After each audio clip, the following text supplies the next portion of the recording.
కిరణముల ఉదయాత్ముని గని అది పండిన తీయని పంటను పొడు సూర్యమండలము పట్టి తినాలని వీళ్ళూరే తన దేహం మాటున రవి మరుగై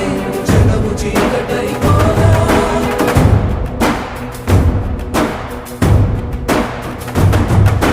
అది అమరేంద్రుడు గమనించి తన ఐరావతమధిరోడించి ఆంజనేయుని సమీపించి తన వజ్రాయుధమును విసరగా అది పవన నందనుని హనుముని తాకా చిందిన రక్త బిందువే విద్యుద్వేగంతో ధరణి స్థలి వంద కడలిలో చచ్చి వంద కడలి అట్టడుగున గల శ్రీరా